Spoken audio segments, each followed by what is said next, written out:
minule sme ochutnávali tento drink a dneska tu máme, ja sa takto dozadu,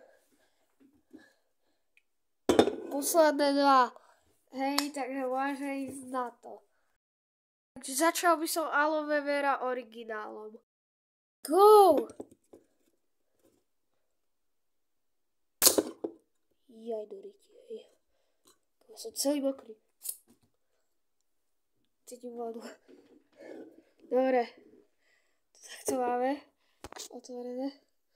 A môžeme ísť na to. 3, 2,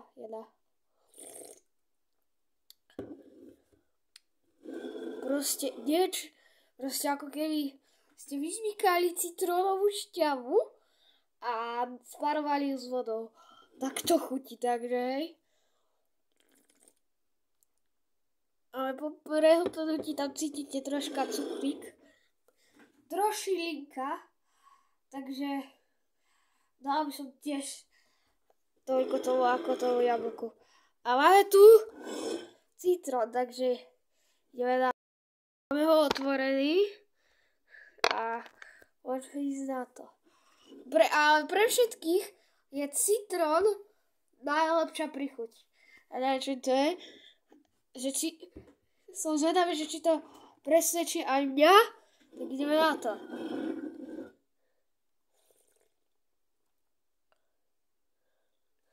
Káva.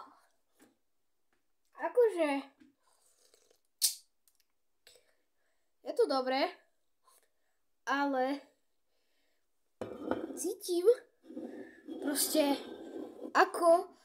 Proste... Je to úplne skoro to isté...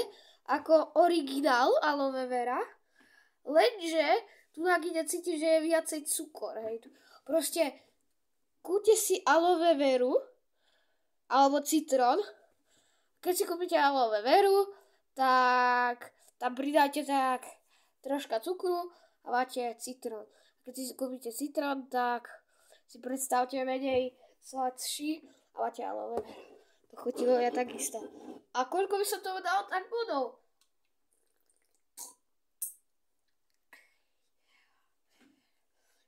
Akože, najprv som rozmýšľal nad 9,5 bodov, ako majú všetky tieto prvé dva drinky.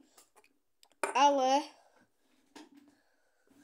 rozmýšľal, ja asi tomu dám jak slovenský Martin Novák, kto vie, tak vie, kto to je.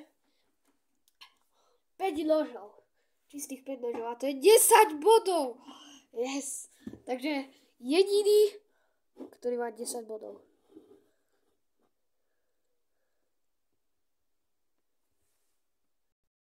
To bola kompletná ochutnávka všetkých drinkov. Ale napadla ma ešte jedna vec. Čo? Keby som... No to jablko teraz nemôžeme skúsiť, ale niekedy by som si chcel ešte všetky tie 3 drinky kúpiť ešte raz a ich zmiešať dokopy. Ale teraz ideme zmiešať aloe vera a citrón. Keď to zmiešavali na videu východňarské PVHU, tak to chutilo vraj ako alkohol, takže môžeme ísť na to. Takže citrón, aloe vera,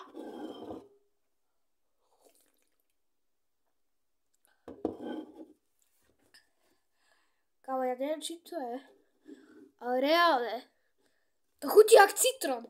To proste, to proste, ak máte rádi citrón a proste chcete vypiť 2 drinky naraz a aby ste chceli, aby to chutilo jak citrón, tak tieto 2 určite. A s tým jablkom neviem, ako to nechutí. Takže čaute! Čusík!